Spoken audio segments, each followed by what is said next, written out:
For today's meditation, we are reading from 1 Samuel chapter 25, verses 23 to 35. When Abigail saw David, he hurried and got down from the donkey and fell before David on her face and bowed to the ground. She fell at his feet and said, "On me alone, my Lord, be the guilt. Please let your servant speak in your ears and hear the words of your servant. Let not my Lord regard this worthless fellow Nabal, for as his name is, so he is. Nabal is his name, and folly is with him. But I, your servant, did not see the young man of my Lord, whom you sent. Now then, my Lord, as the Lord lives, and as your soul lives, because the Lord has restrained you from blood guilt and from saving with your own hand, now then, let your enemies and those who seek to do evil to my Lord be as Nabal. And now let this present that your servant has brought to my Lord be given to the young men who follow my Lord. Please forgive the trespass of your servant. For the Lord will certainly make my Lord a sure house, because my Lord is fighting the battles of the Lord, and evil shall not be found in you so long as you live. If men rise up to pursue you and to seek your life, the life of my Lord shall be bound in the bundle of the living in the care of the Lord your God. And the lives of your enemies he shall sling out as from the hollow of his life. And when the Lord has done to my Lord according to all the good that he has spoken concerning you, and has appointed you prince over Israel, my Lord shall have no cause of grief or pangs of conscience for having shed blood without cause, or for my Lord working salvation himself. And when the Lord has dealt well with my Lord, then remember your servant." And David said to Abigail, "Blessed be the Lord, the God of Israel, who sent you this day to meet me. Blessed be your discretion, and blessed be you, who have kept me this day from blood guilt and from working salvation with my own hand. For as surely as the Lord, the God of Israel lives, who has restrained me from hurting you, unless you had hurried and come to meet me, truly by morning there had not been left to Nabal so much as one male." Then David received from her hand what she had brought him, and he said to her, "Go up in peace to your house. See, I have obeyed your voice, and I have granted your petition." By the death of Samuel, David lost a good friend and a guide. He finished his course, and all Israel mourned for him. When we live faithfully in this world for the Lord during our lifetime, at our departure we will be sorely missed and tenderly mourned by those who remain. David meets Nabal, a rich but foolish sheep-owning man of Maon. Though of the lineage of Caleb, his character owed nothing to that great man of God. His wife Abigail is described as a woman of good understanding and beautiful appearance.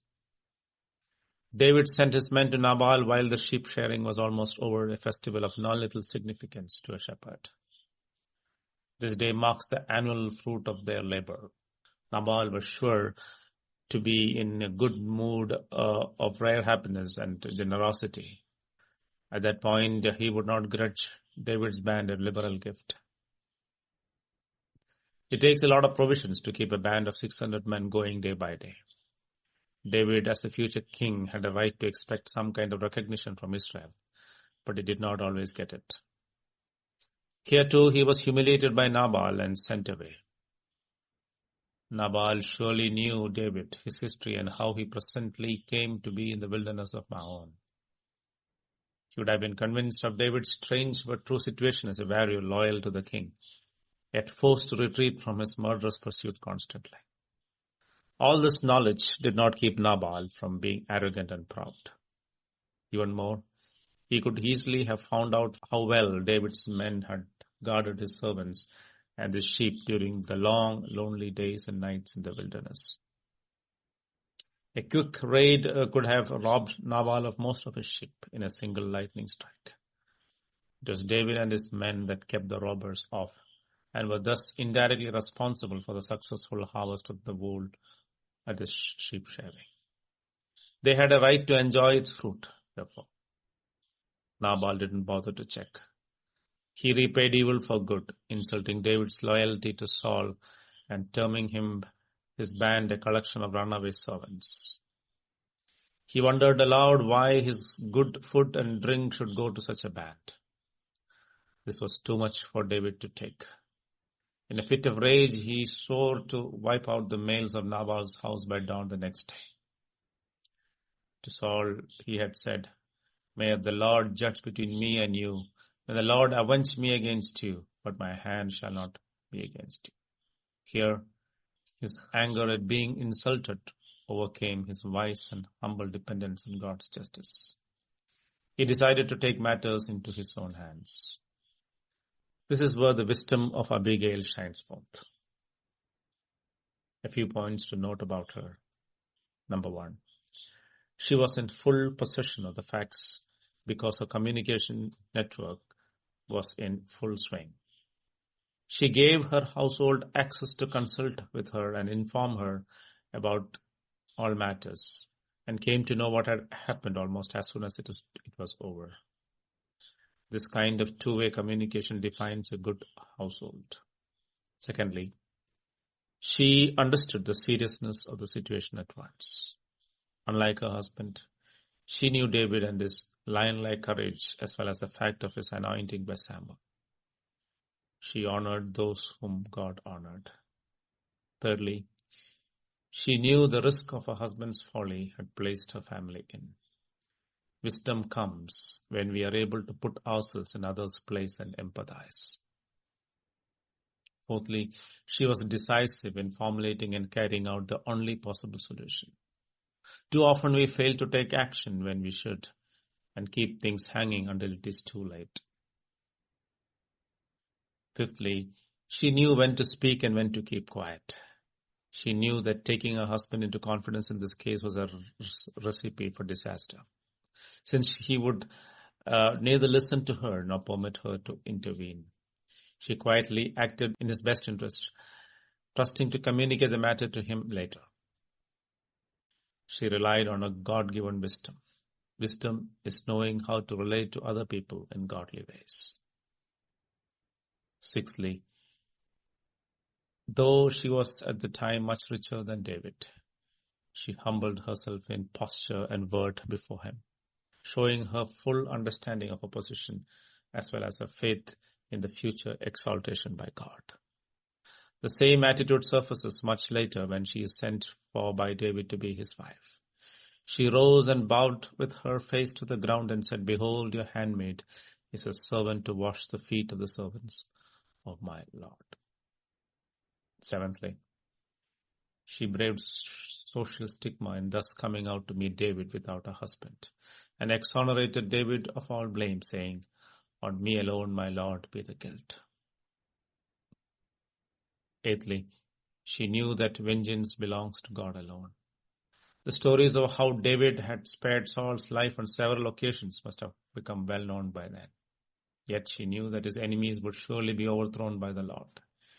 She distances herself utterly from her husband's rejection of the Lord's anointed. Those who love the Lord hate evil.